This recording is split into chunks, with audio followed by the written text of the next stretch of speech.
Entering notes in the alto, tenor, and bass staves. Whenever possible, in order to save time, use the selection tool to copy repeated sections of music, notes, or rhythms from one staff to another. If you look at the voice parts in Hymn to Joy, they all have the same rhythm throughout. Since the rhythm and pitches are already entered in the soprano staff, we can copy that rhythm to the alto, tenor, and bass staves, and then use the Repitch tool to enter the correct pitches while retaining the same rhythm values. To copy, drag the soprano notes to another staff. Choose the selection tool. Click to the left of the soprano staff to highlight that staff for the entire document. One way to copy the notes to another staff is to click the mouse in the highlighted area of measure 1 and drag it down to the alto staff.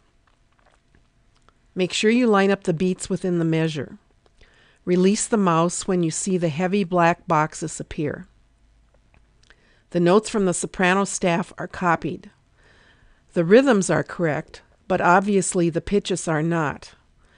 In order to show you how to copy items multiple times, I'll undo this command by pressing Ctrl-Z on Windows.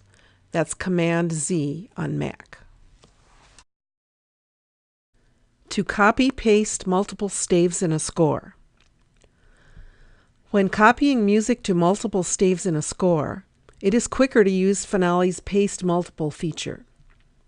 To copy the soprano notes to the remaining staves, click to the left of the soprano staff to highlight the staff to the end of the score.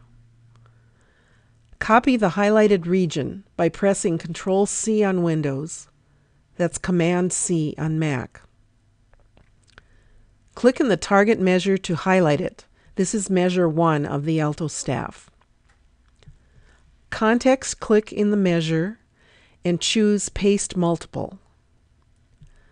Under Paste, click the button for To the Bottom of the Score. Click OK.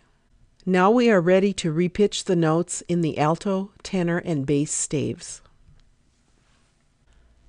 The Repitch tool. To change the pitch of existing notes, choose the Repitch tool, which is in the Simple Entry palette under the eraser. To highlight the first note in the alto staff, Control-click on Windows. That's Option-click on Mac. Play in the correct alto pitches on a MIDI keyboard or use the computer typewriter letters. The new pitches will be entered without changing the rhythmic values. Repeat this step and play in the tenor staff pitches.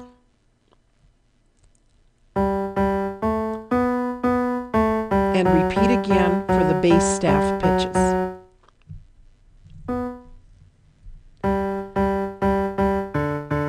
When all of the pitches have been entered, double-click on any note value in the Simple Entry palette to turn off the Repitch tool. Remember to click out of Simple Entry on any other tool icon so the MIDI keyboard does not remain active. Save your work by choosing the File menu, Save. Go back to the beginning of your score by pressing the Home key on Windows or press Function plus the left arrow key on Mac. Click on the View menu, Page View, to view your score. If you need to zoom out to see more of the page, press Ctrl- on Windows. That's Command- on Mac. We will address page layout in a later video. Play back your score to do an audio check for accuracy. Correct any errors you find and save your work again. Many Finale users will use one or more of the Simple Entry methods to enter notes and edit a score. Hyperscribe real-time note entry using a MIDI keyboard and metronome is another fast way to enter notes, and even people with limited keyboard skills can use it. Watch the next video to see if it is a note entry option that will work for you.